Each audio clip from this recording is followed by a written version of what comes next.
Apa ni? Haram kita bagi makan tetamu. Malu tahu tak? Kita ni jarang orang lelaki bawa adat melayan tetamu. Maklumlah sekarang ni kan musim-musim perayaan, ramai orang berkunjung apa. Kita kena faham satu benda asas. Tetamu yang datang ke rumah kita membawa rahmat. Tetamu pulang, dia membawa pulang segala dosa-dosa kita. Bukan dosa tu dia ambil dekat dia, dia bawa pulang, bawa keluar daripada rumah kita. Jadi kita kena layan tetamu dengan cara yang baik dari kita menyediakan makan minum sehinggalah kita menghidangkan makan minum mereka tu. Masak kepada tetamu, kita kena masak yang terbaik, yang lebih baik dari kita nak makan sendiri. Begitu juga kebersihan. Haram kita bagi makan tetamu benda-benda yang tidak kita masak dengan bersih, dengan baik. Hidang, begitu juga bila hidang. Hidang dalam bekas yang baik-baik.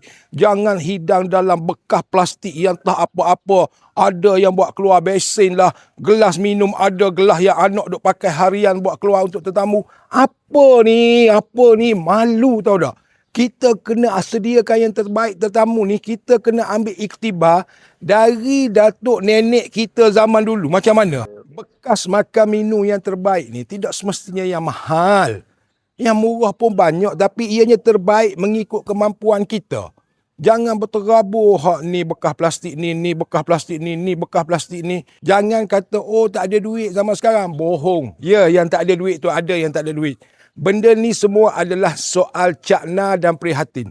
Kalau nak kata tak ada duit, tok nenek kita, ibu kita zaman dulu lagi tak ada duit. Tapi mereka dulu ada pinggan mangkuk gelas khas untuk tetamu.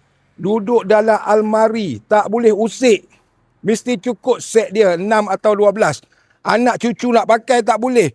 Pecah, takut pecah sebiji. Kalau siapa ingat pinggan-pinggan yang warna koko, warna hitam dulu, simpan dalam almari, rapi.